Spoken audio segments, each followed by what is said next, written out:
Бүгін біз 18-ci кылымдын акыры, 19-ci кылымдын башында Көлдүн бугу урусуна бий болгон атабыз Бирназар Алдаш уулунун туулгандыгынын 300 жылдык мааракесине чогулуп олтурабыз.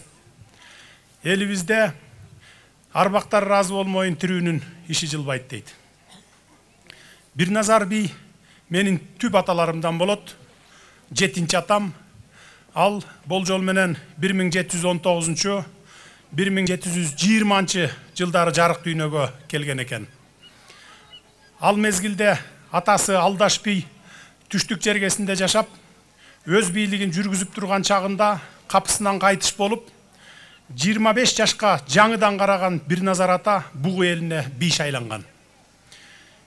Бирназар бийдин атасы Алдаш Белек уулу бугу урусунун таасирдүү бийи болсо, чоң атасы Белек Жамангул уулу узак жылдар бою бугу элинин ханы кызматын аркалаган. Бийдин уулдары Эсен-Аман менен Мураталы бугунун бийи кызматын аркалашса, небереси Тилекмат аке көрүнүктүү элчи, чөбөрөсү Чыныбай Каракол уездинин орун басары, Ысык көлдүн султаны катары кыргыз элине ат көтөргүс эмгек сиңиришкен. Тарыхый маалыматтар аркылуу белгилүү болгондой, Бирназар бий 18-ci кылымдын акыры, 19-ci кылымдын башында бугу кыргыздарын башкаруу тизгинин колуна алып, дээрлик бир кылым бою калмактардын какаарынан улам түштүк жергесин байырлаган Нарын, Чүй, Көл, Талас элин түштүк жергесинен көчүрүп келүүнүн көч башында турган инсан болгон. Аны кыргыздардын Сарбагыш, Солто, Саруу элдеринин аттуу баштуу бийлери менен байманаптары, казак султандары менен өзбек феодалдары ар тараптуу колдоого алып турушкан. Муну белгилүү орус окумуштуусу, чыгыш элдеринин тарыхын изилдеген орус императорунун географиялык коомунун анык мүчөсү Николай Александрович Аристов 1847 жылдары өз эмгегинде белгилеген. Мындай пикирди орустун аскер инженери жана топографы, жазуучу жана чыгыш таануучу Иван Григорьевич Андреев дагы 1824 жылдары тастыктап кеткен. Окумуштуунун айтуусунда Бирназар бий бийлик жүргүзгөн мезгил жамы түндүк кыргыздар үчүн өтө опурталдуу, оомалуу төкмөлүү, уруулар аралык чыр-чатактардын байма-бай чыгып турган учуруна дал келген. Чыгыш таануучу Василий Владимирович Бартольд болсо, бул мезгилди аймактын мусулман калкы үчүн андан ары жан сактап кетүүнүн эң оор учуру катары сыпаттаган. Бул мезгил 1869 жылдар аралыгына туш келет. 19 кылымдын ортосуна чейинки убакта кыргыздар сырткы күчтөрдүн талоончулук агрессиясына, Жуңгар хандыгынын, Цин империясынын, Орус жана Кокон хандыгынын баскынчылык маанайына кез келгендиги дагы белгилүү. Бирназар бийдин бугу элин башкаруу мезгили дагы дал ушул кыйын кезеңге туш келет. Бирназар бий айрым бир учурларда кандуу булоон согуштарды, канжыгага өмүрүн байлаган кыргындуу кармаштарды керт башынан кечирип турган. Бирназар бий өз элинин эртеңки келечеги, эгемен турмуш үчүн кам көрүп, 1758 жылы Цин императору Цянлундун Пекиндеги салтанаттуу кабыл алуусунда болгондо эки тараптык тынчтык келишимине, андагы Кыргыз-Кытай чегара мамилелерин чечүүгө катышып, кытайлыктарга бугу элинин түбөлүктүү мекени болгон Ысык көлдү таанууга, Улуу Жибек жолундагы соода сатык мамилелерин жөнгө салууга жетишкен.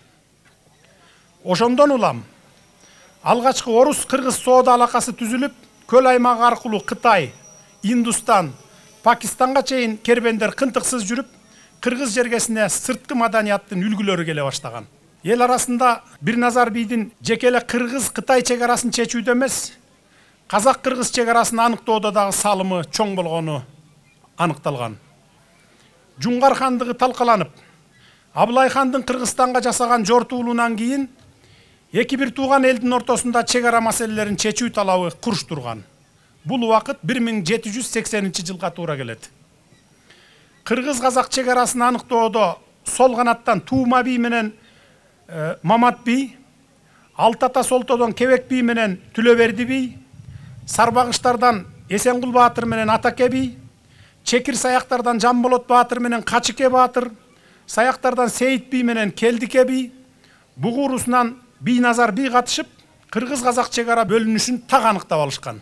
Бирназар би кайтыш болгондон кийин анын уулу Мураталы би, аталаш иниси Боронбай Манап жана небереси Тилекмат элчи атасы чектеп кеткен чек араны толук сактап калууну камсыздашкан. Бул чек ара узак убакыттар боюнча кымтыксыз кыргыздарга карап турган.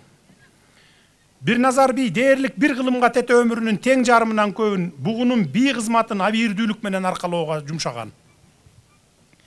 Ал эр иш бузуп, эр өлтүргөндөргө акыйкат чечим чыгарып, эл журтунун эртеңки келечегине күйгөндөрдү шуңкардын балапанындай бап эстеп таптап, уруу ичиндеги ынтымакты бекемдеген, ынтымак ыдыраган элдерди бириктирген. Өзүнүн чечкиндүүлүгү, алысты көрө билген көсөмдүгү, тубаса чечендиги менен айкөлдүгү аркылуу доочулардын уулуу чеңгелинен карапайым элди коргоп, би отурумунда 9 салынуучу айыпты жокко чыгарган.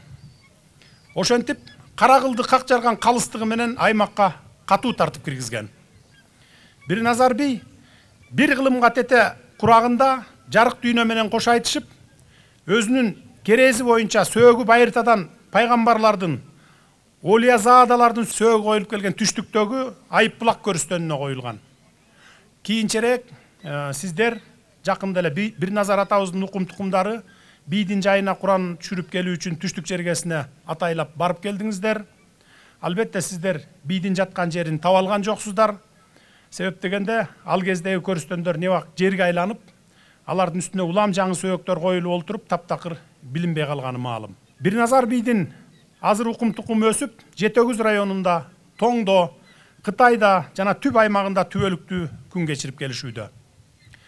Урматтуу Ысык көл өрөөнүнүн тургундары, салтанатка алыс жакындан чакырылган меймандар, касиеттүү Жетөгүз районунун кулундары, Бирназар бийдин эстелигин орнотуп, мааракени жогорку деңгээлде өткөрүп жаткан бийдин урпактары, сиздерге кааларым бардар жашоо, бакубат турмуш, эң ириде кең келечек, тынчтык заман, чың ден соолук, Бирназар бийдин бир кылымга тете жашап өткөн жашына жана анын аброюна жетүүңүздөрдү каалайм.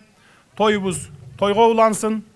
Кыргызстандык ар бир жаран жана өлкө жаштары журт атасы Бийназар бийден өрнөк алып, эл жерибиз үчүн ак кызмат кылалы. Бар болуңуздар. Сиздерди бүгүн Бирназар атабыздын эстелигинин ачылышы жана жүрүп жаткан маараке менен Бирназар бийдин урпактарынын атынан чын жүрөгүмдөн куттуктап кетүүгө уруксат бериңиздер. Ошондой эле эл журтум, сиздердин атыңыздардан президентибиз Садыр Нуркожоевичке аксакалдык батамды айтып коюуга уруксат бериңиздер.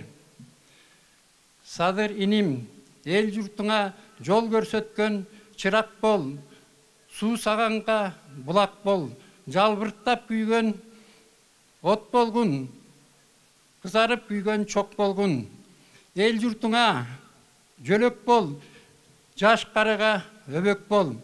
Адам таппас сөздүү бол, арыстандай айбаттуу, жолборстой кайраттуу бол. Жалпы улуу кыргыз элине башчылык кылуу менен башыңа бак кетпесин, алдыңан так кетпесин. Алла Таалам өзүңө узун өмүр берсин, ден соолук берсин. Эл журтуң менен аман бол. Амин. Нуркожо карыянын бир эмгеги жөнүндө бүгүн Бирназардын тоюнда айтпаса болбойт. Себеби өтө оорду бар иш. Бүгүнкү жаркылдаган жайнаган майрамдын өтүшү ошол кишинин бир өзгөчө чоң тилектерине мен күбөмүн да. Ушу мына азыр Бирназар бийдин тарыхын абдан сонун кылып айтып берди. Эми аны кайталаштын кереги жок. Мен болгону мына ушу көл өрөөнүндө жашаган Жылкайдар деген бир убактагы Бирназардын баласына ыраазычылык айткым келет. Эмне үчүн? Ал ошол кезде Бирназардын өзүнүн керези боюнча ал адамдын сөөгүн Арстан бабка апарып көммөк болгон. Эмне үчүн? Бир убакта Адигине менен Тагайдын доорунда кыргыздар намыска келип, улуттук идеология жаратабыз деп Астанбапты Кыргызстандын Меккеси кылабыз деген демилге көтөргөн. Ошондо бүтүндөй мүлдө кыргыздын жакшыларын Астанбапка койгон сөөктөрүн. Бир канча жылдар ушул ыргак уланып турган. Ошондо эң акыркысы болуп Бирназар бийдин сөөгү көлдөн Жалал Абадка барган. Албетте ал кеч күздө болгон экен ошол тарыхында. Кыйналып кысталып Жалал Абадка жетип, мына ошо Азирет Тайып ошол мазарынын жанында, ал жерде дагы 300 жылдык тарыхы бар мазар жатат, ошол жерге коюлуптур. Анан мен эми Нуркожо карыяны айткым келет да, мен өмүрүмдө мынчалык намыскөй, мынчалык санжыра менен тарыхка олуттуу баа берген кишини көрбөгөм. Өзүнүн Кытайда окуган гана билими бар, бирок ушунчалык билимдүү кишини көрдүм да. Мына ушул адам 2007 жылы биринчи ирет мени менен бирге Жалал Абад курортуна барып алып, ушул жерде менин Бирназар атамдын сөөгү бар, ушул жерге коюлган деп, ошол Жалал Абад шаарынын аксакалдарын топтоп курортко, ошол жерде кайра сурап, ошол мазарды тегеренип жүргөндө кошо болдум. А кийин ал киши бир 7-8 ирет барды. Жылда барганда ошол жерде анда уулу депутат, комиссар, анча кошоматчылар коюп келип, аксакал биз эле Куран окутуп коелу десе, урушуп көнбөй, өзүмдүн акчама окутам деп өжүргөнөр эле. Көрсө батасы тийчү экен дейт. Ошол убакта азыр ойлосом, көп адамдар Бирназар бийдин маңызын да сезбей жүргөн экен. Мына ошол Бирназар бийдин даңазасын дагы, маанисин дагы мен ушул Нуркожо Аксакалдан билдим. Дал ушул Нуркожо Аксакал мени журналист деди, ушу кийин тарыхты жазып коет деди, билбейм. Могул турган Кулжага, Текеске, тиги Эмеге, Көктүрек деген айылга барып, мага канча ирет мага айтат эле да, мен ушул жерде төрөлгөм. Кыргызстан ушул жерден башталат. Карабайсың, мен бул мамлекетке өтүп кеткен деп канча ирет мага айтты. Тугандар, ушундан өткөн мындай кыргыздын улуу адамы болобу? Анан өзүнүн бир кытайча жазуулары менен ошол күндөрдү да жазып жүрдү. Ошол китепти, ошол ажынын көп аракетинин негизинде мен өзүм сунуш кылып 2008 жылы Нуркожо деген китепти даярдап, ошо ажынын блокнотунда жазуулардын негизинде мына ушул ата тегин чыгардык. Ошондон кийин Аксакал абдан демденип кетти окшойт. Бир жарым жылдан кийин кайра бир жазып алып көтөрүп келди. Мен могу экинчи китебимди чыгарам деп. Биз 2010 жылы анын Кыргыздын сыры санжыра деген китебин чыгардык. Мына ушулардын бардыгы Нуркожо Аксакалдын ушул бүгүн элге тарыхка бирдеме калтырам деген изи. Мен мынчалык мекенчилдикти, мынчалык тарыхты сыйлаган адамды көрбөгөм. Урматтуу туугандар, сиздерге мен айтып коеюн.